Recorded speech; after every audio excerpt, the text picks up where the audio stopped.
आज के इस लेक्चर में मानक विचलन के बारे में बात करेंगे। मानक विचलन को स्टैंडर्ड डेविएशन भी कहते हैं। दिए हुए प्राप्तांकों के मध्यमान से प्राप्तांकों के विचलन के वर्गों में मध्यमान का वर्गमूल ही मानक विचलन कहलाता है। अभी मैथमेटिकली फॉर्मूला बताएंगे। मतलब है, इसको हम इस तरह कहते हैं, standard deviation is the square root of the mean of the squares of individual deviation from the mean in series. इस परिभाषा को हम सूत्र में इस प्रकार से अभिव्यक्त कर सकते हैं। मध्यमान से प्राप्तांकों का विचलन is equal to X minus M, capital X minus M, ये मीन निकलेगा। इस तरह से स्मॉल एक्स जो आएगा ये विचलन होता है। यहाँ पर कैपिटल एक्स का तात्पर्य है स्कोर या प्राप्तांक, एम का मतलब है मीन या मध्यमान, एक्स स्क्वायर का मतलब है विचलन का वर्ग, ये जो वैल्यू आएगी ये एक्स, इसका वर्ग मतलब square of deviation.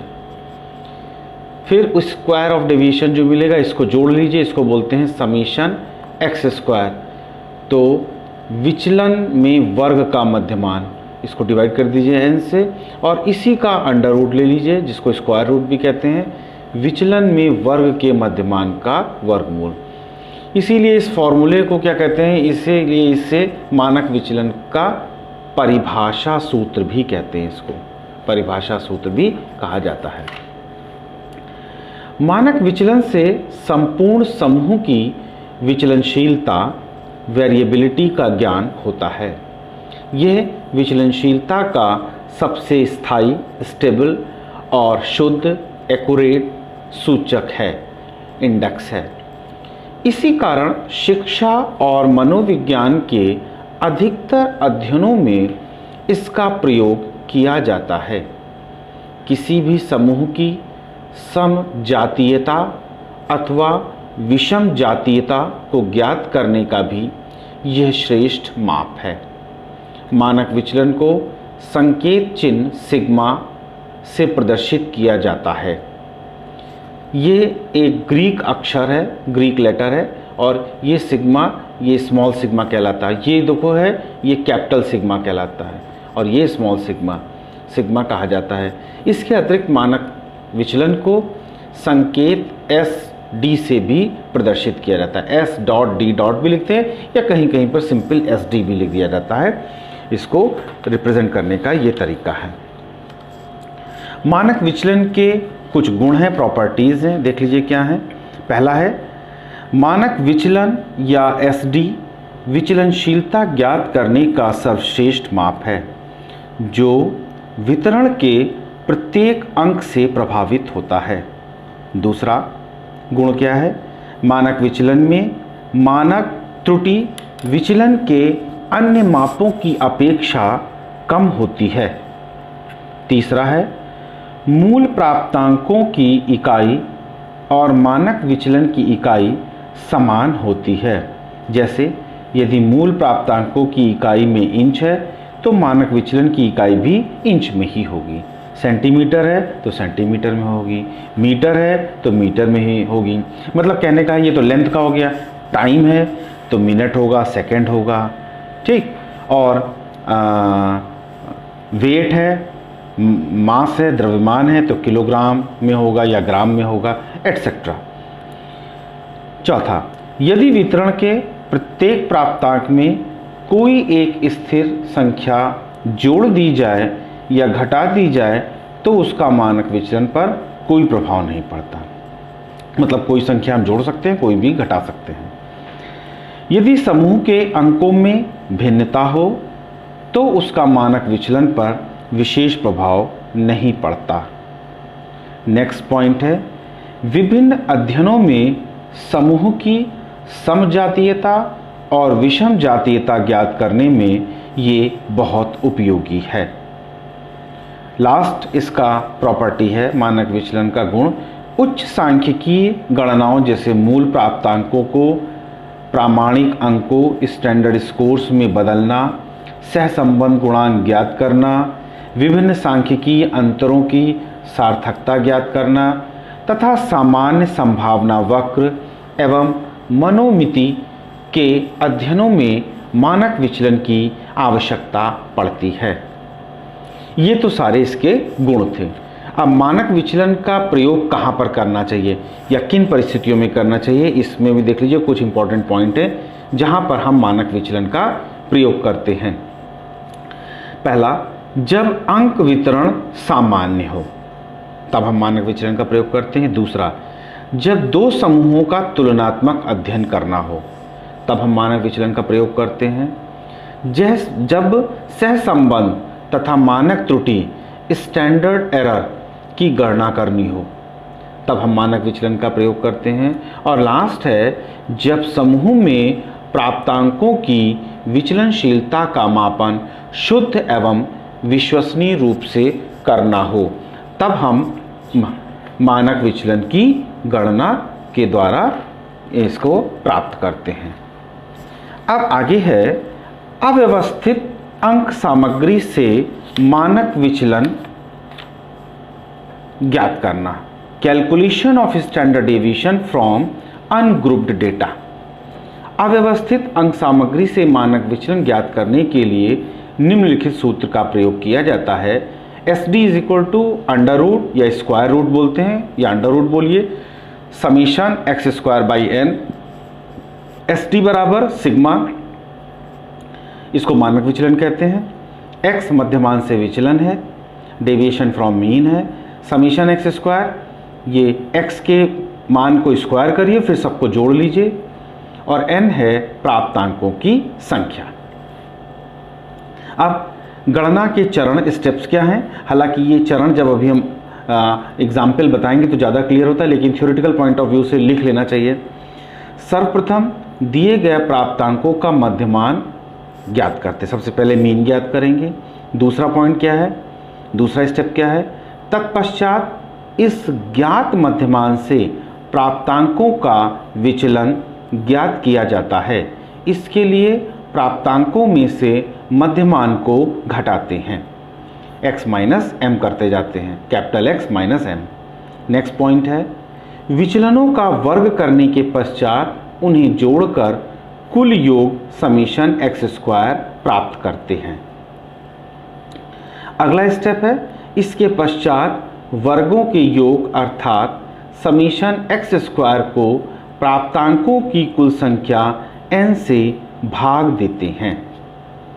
Fifth point है, इस प्रकार प्राप्त भागफल का वर्गमूल ज्ञात करते हैं। जब हमने इसको n से डिवाइड किया तो जो वैल्यू आएगी उसका स्क्वायर रूट निकालेंगे या अंडर रूट निकालेंगे, और वर्गमूल का मान ही जो होता है वो स्टैंडर्ड डेविएशन या मानक विचलन कहलाता है। अब एक एग्जाम्पल लेते हैं और उस एग्जाम्पल के थ्रू हम इसको कैलकुलेट करते हैं। विज्ञान की परीक्षा में 5 छात्रों के प्राप्तांक निम्नलिखित प्रकार से हैं, इनका मानक विचलन ज्ञात कीजिए। छात्र ABCDE मान लिया, कुछ भी नाम रख लो, राम श्याम, ठीक। प्राप्तांक हैं क्रमशः 6, 8, 10, 12, 14, मान लो 20 नंबर का हमने टेस्ट लिया। सबसे पहले मीन ज्ञात करते हैं, तो समीशन x कितना है, इन सबको जोड़ लो, ये प्राप्तांक है कैपिटल X। तो 6 + 8 14, 10 24, 12 36, 36 और 14 50, तो समीशन x हो गया 50। बच्चे कितने हैं, 1 2 3 4 5, तो n बराबर 5। समीशन x बाई n बराबर होता है मीन या मध्यमान। 50/5 बराबर 10, तो मीन आ गया, मध्यमान आ गया 10। अब एक देखिए टेबल बनाते हैं हम, और वो टेबल क्या है, ये टेबल है। टेबल में क्या है, पहला कॉलम स्टूडेंट का बना लिया, फिर दूसरा कॉलम स्कोर का बना लिया, तीसरा कॉलम x माइनस एम का बना लिया। अगर चाहें तो चौथा कॉलम स्मॉल x का बना लीजिए, और पांचवा कॉलम एक्स स्क्वायर का बना लेते हैं, जो स्मॉल x की वैल्यू आई है उसका स्क्वायर कर देते हैं। तो ABCDE ये 5 छात्र हैं, क्रमशः इनके स्कोर प्राप्तांक हैं 6, 8, 10, 12, 14। अब 5 बच्चे हैं तो n बराबर 5, और इनको जोड़िए, 8 6 14, 10 24, 12 36 और 14 50, तो capital x summation capital x की वैल्यू 50 आ गई। अब हमने मीन निकाला था 10। अब इस प्राप्तांक से 10 को घटाइए तो 6 minus 10, 8 minus 10, 10 minus 10, 12 minus 10, 14 minus 10। 6 minus 10 क्या होता है? -4। ये स्मॉल एक्स हो गया। पिछले वाले लेक्चर में हमने एक कॉलम अलग से बना लिया था, बना सकते नहीं तो यहीं पे लिख लीजिए। -4 हो गया, -2 हो गया, 0 हो गया, +2 हो गया, +4 हो गया। -4 का स्क्वायर 16, -2 का स्क्वायर 4, 0 का स्क्वायर 0, +2 का स्क्वायर 4, +4 का स्क्वायर 16। अब समीशन एक्स स्क्वायर निकालते हैं, मतलब इन पांचों को जोड़ लें।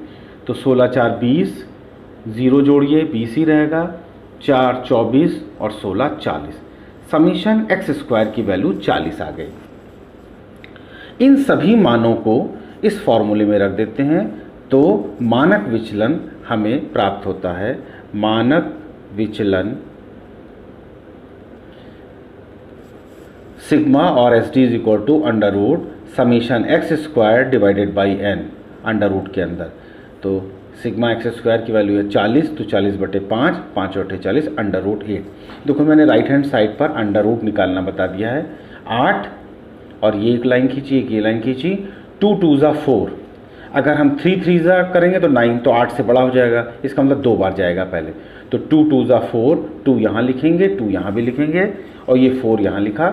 4 को सब्ट्रैक्ट किया तो 8 में से 4 गया, 4 बचा। अब डेसिमल लगाएंगे, इन 2 और 2 को जोड़ देंगे तो ये आ जाएगा 4। डेसिमल लगाने के बाद ये ध्यान रखते हैं कि डबल 2 बार 2 0 उतारेंगे, क्योंकि यहाँ पेयर चलता है, राइट हैंड साइड से पेयर बनाते हैं। अब हम ऐसा अंक सेलेक्ट करते हैं, नंबर सेलेक्ट करते हैं जिसको कि मल्टीप्लाई करने पर जो वैल्यू आए वो इस 400 से कम होनी चाहिए। तो यहाँ पर ऐसा अंक आ रहा है 48, तो 8 लिखेंगे यहाँ, 8 यहाँ और 8 यहाँ। 48 को 8 से मल्टीप्लाई करेंगे तो ये वैल्यू आती है 8 8 64 का 4 हासिल है 6, 8 चौक 32 और 6 38। अब 9 करेंगे तो 400 से ज़्यादा हो जाएगा, इसलिए नहीं जाएगा। 8 जोड़ दीजिए तो कितना हो गया? 8 8 16, 8 8 16 का 6 हासिल आया 1, 5 56 हो गया। अब देखो 16 बचा, 2 0 और उतार लिए।